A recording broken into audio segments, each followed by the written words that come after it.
Hello, you're watching World Talks, and my name is Sasha Farbach. Hungary is now entering a moment of potential reset after a political shift that has put the country's tightly controlled media system under renewed scrutiny. The nation now faces a tough task of rebuilding trust in information after years of state-aligned media. At the center is a debate over how far reforms can go in undoing a decade-plus system of political influence over news, ownership, and public broadcasting. We now speak with Eva Bognar, president of Mediaforum Association and media sociologist at CEU Democracy Institute in Budapest. Thanks so much for joining us today. Thank you so much for having me. I know you've done a lot of research in this. I mean, this is it's an understatement to say it's a big moment for Hungary. But let's go back for a minute if we can. 16 plus years of Orbán, a media machine controlled very much by him. Tell us a little bit also for our viewers what media looked like these past 16 years. Thank you. Well, at the core of the Orbán regime was manufactured public opinion, because the goal was to create electoral majority, of course. And the media was a key element of that machine, along with other tools like national consultations or economic transfers to voters, etc. Researchers called the media system Orbán set up as the most sophisticated system of media capture in the European Union. And both terms are important here. So both that it's a sophisticated system, as in there were no murders or jailed journalists. There was no direct censorship, but it was soft censorship, as we may call it. The ruling party controlled 80% of the media market through, as you were saying in the intro, through buyouts, through political use of state advertising, and by turning public service media into a governmental mouthpiece. Also, the authorities, were captured, they were not autonomous, they were not independent.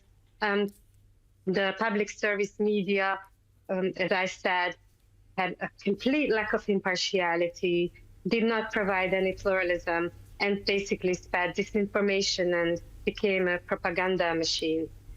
So our public sphere was flooded with disinformation, with propaganda often of Russian origin, including the public service media.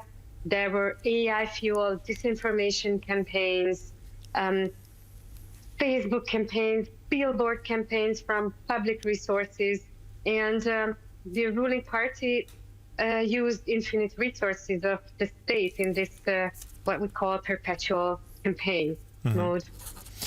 Interesting, as you also said, infinite resources, also saying a sophisticated media capture machine.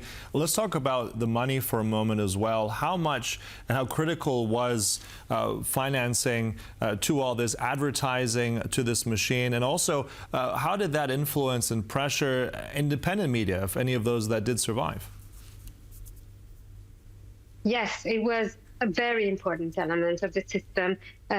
They use certain financial arrangements, mostly state advertising. So Hungary is a small market, and therefore state advertising, including advertisement coming from the state itself, huge propaganda campaigns, and also state-owned companies that are a big chunk of the advertising market. Now, the ruling party pressured state-owned companies into advertising at outlets that were Fidesz aligned, and they refrained from advertising in independent media. So this created an incredibly distorted media market.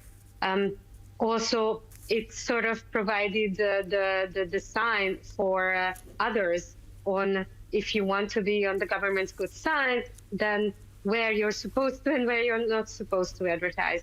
So it was an incredibly difficult situation. Now, there were other issues that independent media had to deal with. There was lack of access to information and obstruction of journalists' work. For example, authorities did not respond to journalists' requests. There were no interviews. They denied access to public events, or including press conferences. Also, which is even more serious, some journalists were under unlawful surveillance. There were also threats and smear campaigns from, again, public resources, absolutely baseless accusations, attempts at discrediting journalists by calling them spies and mercenaries of the enemies of Hungary, like Ukraine or George Soros. They also set up an office called Sovereignty Protection Office, you may have heard of, which was set up to provide an office where all they did was create so-called reports and campaigns in which they were arguing that there's a whole conspiracy from and a network of the enemies of Hungary, including civil society in Hungary and abroad, and independent media, journalists, sometimes members of the academic community who participate in this threat against the national sovereignty of Hungary. Of course, what it means was never defined, so anything could be labeled as a threat against our national sovereignty. Then, once they needed to stand in court, they argued that it was all opinion. It wasn't facts, because of course these were absolutely baseless, so they couldn't defend the position in court. So then all of a sudden, these reports became expressions of opinion. Mm-hmm. And also, I mean, looking now at the future, I mean, Péter Magyar has also said that and called this a propaganda machine that he's ready now to dismantle. I mean, again, such a massive system, 16 years, where do you even start with that? What kind of reforms are headed to Hungary right now? How quickly will that trust be restored? Oh, that's the $1 billion question, quite literally. So, as you said, Péter Magyar won in a historic landslide, gaining over a two-thirds supermajority in parliament, which means that he has the tools at hand that he needs to implement new media laws, even a new constitution. Now, this two-thirds majority allowed Orbán to destroy the democratic system of checks and balances. So we see whether Magyar, with this two-thirds majority, will be applying more self-restraint, because basically he has to pass laws that limit his own power over the media. We had some worrying signs during the campaign. Magyar was extremely critical of independent media, but there is reason to be optimistic.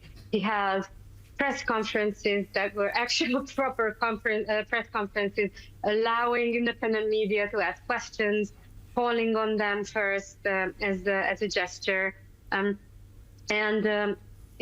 the campaign, what we talked about with regards to the media is stopping the news service of the public service media, which, as I said, was basically a spread of lies. And he also talked about seizing this practice of state advertising going to pro-Fidesz outlets, propaganda outlets. And he also talked about abolishing the Sovereignty Protection Office. Mm-hmm. Now, we need some... Yes. Please go ahead. Just one final comment on how you would say, where is the media going to be, let's say, in 6 months or a year's time?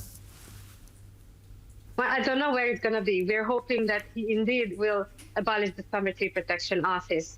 Experts also say that it's important to, of course, establish an impartial, independent, transparent public service broadcaster, seize the surveillance of journalists, implement the European framework in the Hungarian media system, and not bring back the advertising tax, in addition to all the things that we've talked about.